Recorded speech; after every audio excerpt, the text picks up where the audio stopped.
Hi, this is Old School DM, um, maker of cut files for various 3D terrain.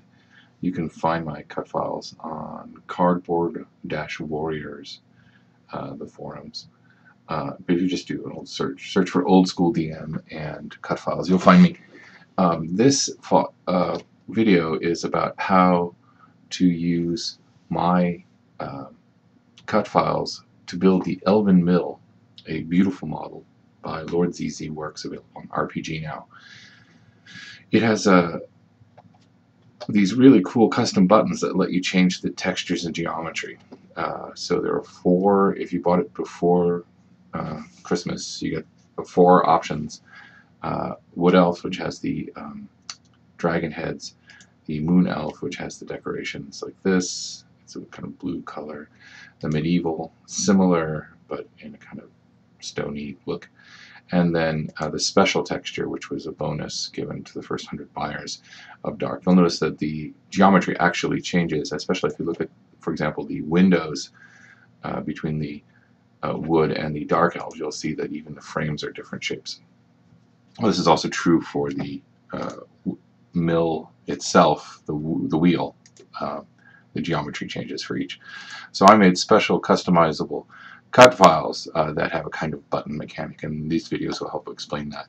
Likewise, you can change the number of doors. You can turn on any of the 4 doors. You cannot turn off the first door.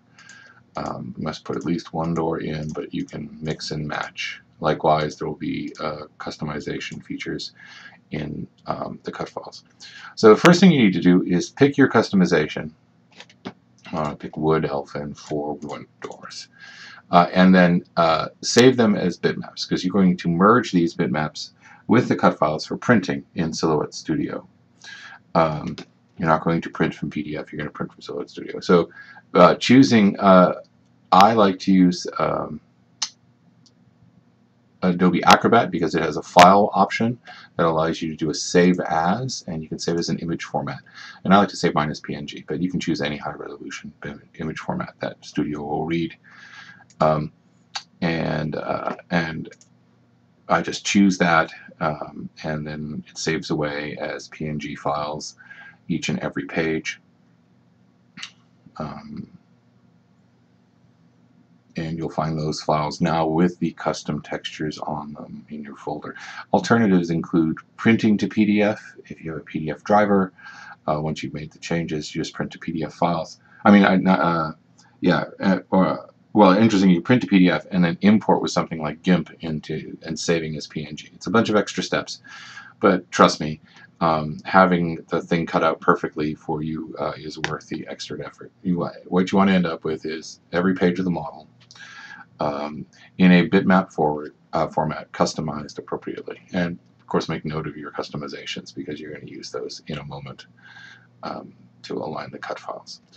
So that's the end of the export part of the step. So you should have exported all the files with the customized settings for the number of windows and the texture. You can see those here in my folder. Then you will open each of the individual cut files, which you were able to get from Cardboard Warriors. In this case, I've opened page 2, which has a bunch of interesting stuff on it.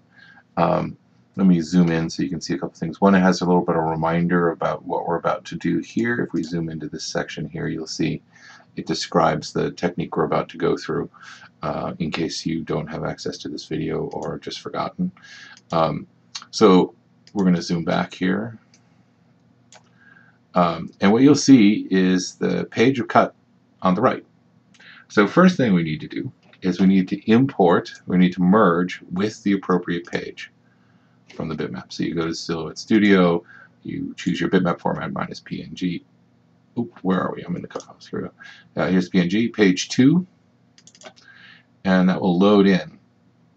Now, in this particular case, the bitmap is perfectly aligned, but on a lot of these pages it's not. You'll have to do an adjustment stage, which we'll simulate right now. So first thing I'm going to do is I'm going to send that bitmap that I just merged to the back so that it doesn't interfere with visibility and moving stuff around. I'm going to zoom in somewhere where there's like a right angle or something and make sure I like the alignment. And so what I often do is zoom in twice with the zoom tool, and then you can use the arrow keys to move, you know, you can the object so that it's properly aligned.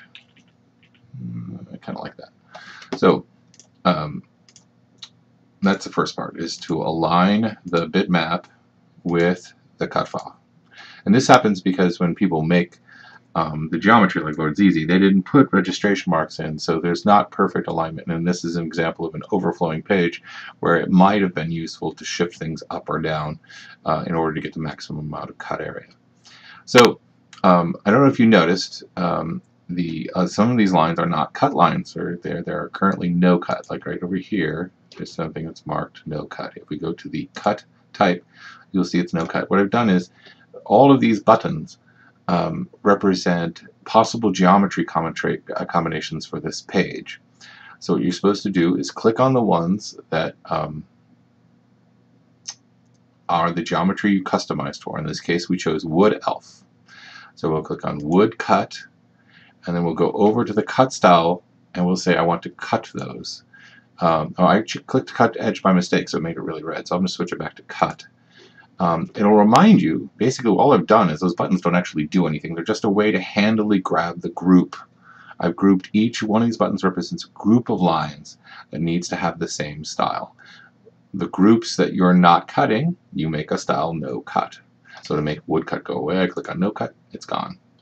And the good news is you'll know exactly which ones are selected, because when you select them, the words also get outlined appropriately. So wood score, I click the perforate option, and now you'll see over here by the door, and these things now have cut lines and perf lines. If I were doing moon, medieval, or dark cut, I'd also do the buttons at the bottom, which are some common between them. I think I only did this on this file. Most of them, if it was duplicate lines, I just ended up duplicating to make it easier. But so you look at these selection groups that look like buttons, click on them, and set their cut style. You are now ready to print and cut. It's aligned. The appropriate buttons have been made cuts and scores. In other pages, there's one, for example, which has 4 door options in it. You just click the one for the door and select cut for the doors you want. Otherwise, they won't get cut. And this is really the basics for all the files. There's one exception worth noting. Let me pull up the folder.